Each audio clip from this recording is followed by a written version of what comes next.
bu dee bëgg nga xam nooy def ba am 2025 pièces si eFootball instant bii nii egg nga si vidéo bu baax donc avant tout gars yi salaam gars yi j'espère que vous allez bien ça va super bien voilà gars yi tey dañuy ñëw si vidéo bees vidéo tey ma leen di wax noo leen def ba am 2025 pièces voilà wala noo leen di augmenter seen chance 2025 pièces donc avant tout bul fàtte aimer vidéo yi ba pare gis nga c'est très simple partager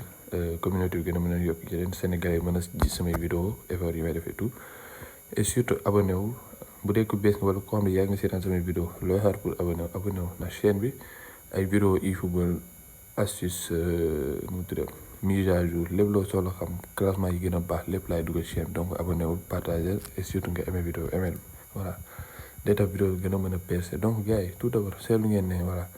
depuis temps yëpp eFootball ñu ngi def ay campagne de vote di may 2025 pièces nga voté après ñu tànn 50 000 utilisateurs ñoo xam ne dañ ciy jéem am chance am 2025 pièces léegi nag instant bii nii eFootball dafa indi nouvelle bees mooy voilà kaay la ñu bës nga xool vu que am na ñoo xam ne voté nañ te amuñu depuis boobu léegi ñi voté amuñu léegi ñi nga xam ne ñëpp ñi participer tirage yi boo xoolee premier bi mooy bi ñuy tànn attaquant pointe yooyu noonu kii ni poste de rêve beneen bi mooy ban objet nga gën a bëgg yaa ngi fàtte am beneen bi tamit mooy ban événement moo gën a garaaw beneen bi mooy ban mooy sa style de jeu préféré ci jeu bi gis nga léegi képp ki nga xamante ne mosoon nga voté eFootball bii fa dalay may chance nga am 2025 pièces si ñëpp ñu voté léegi danañ regroupé tànn 50 000 personnes yooyu noonu 50 000 comptes mooy 50 000 utilisateurs voilà si 50 000 yooyu noonu 50 000 yëpp lay comme ça eFootball ñëpp ñi di joué yëpp day tànn 50 000 yooyu nag mu may leen 2025 pièces gars yi gis ngeen na